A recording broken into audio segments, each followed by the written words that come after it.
We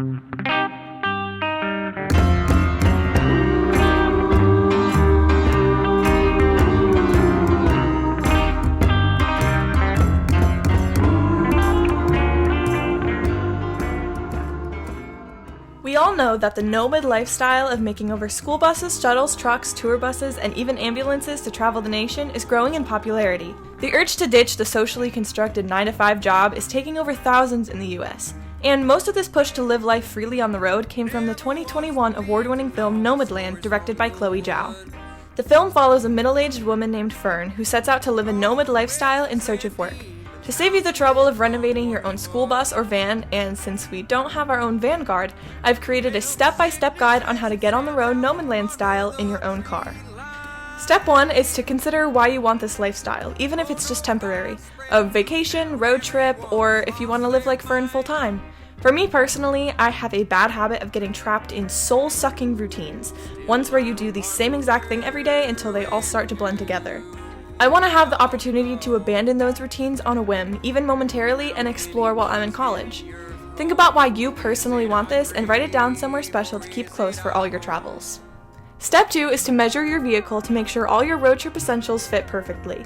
Make sure to get the width, height, and length of the front seat area, back seat, doors, and trunk, and the length of the whole interior of your vehicle.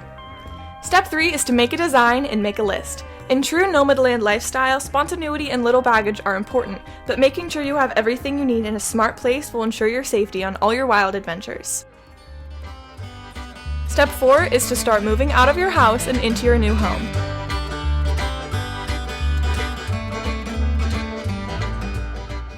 Make sure your seats are completely flat and place the comfiest and biggest comforter you can find behind the passenger seat. Put your pillows under the top of the covers and pull your comforter up until the end fits inside your vehicle. Next up is storage. Fold your essential clothes and put them into one side of your storage bin. On the other side, put your favorite books, journals, and any equipment or entertainment you might want on the road.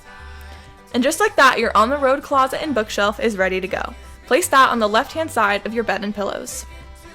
Next, to save space and to avoid clinking and clanking on every turn, put a towel that will double as your beach and shower towel behind the storage bin and place a few essential cooking items on top, such as 2 small pots, a grill pan, and a few pieces of silverware. Wrap the top of the towel over your kitchenware and tuck it under the edge of the back seat to ensure it won't slip and slide all over the place. Step 5 is decoration. One of my favorite parts of Nomadland is Fern's preference for the term houseless rather than homeless. Really, Fern's saying home isn't one steady place, it's where your heart is and where it will continue to lead you, so make sure your little home feels like one. My personal favorite details are string lights paired with some viney plant decor, flowers, and a few sentimental pieces. I wrapped the plant strings and the battery-operated string lights around the sunshades, handles, and looped them around the trunk, then repeated the same thing on the other side of the car. I took my mini flower bouquets and put them in some random spots around my car that were lacking in detail.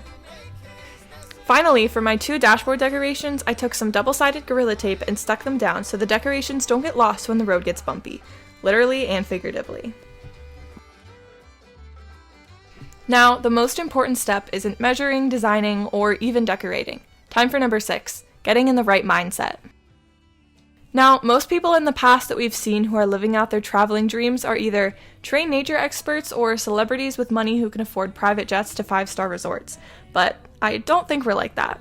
But Nomadland is much more like all of us than we even realized.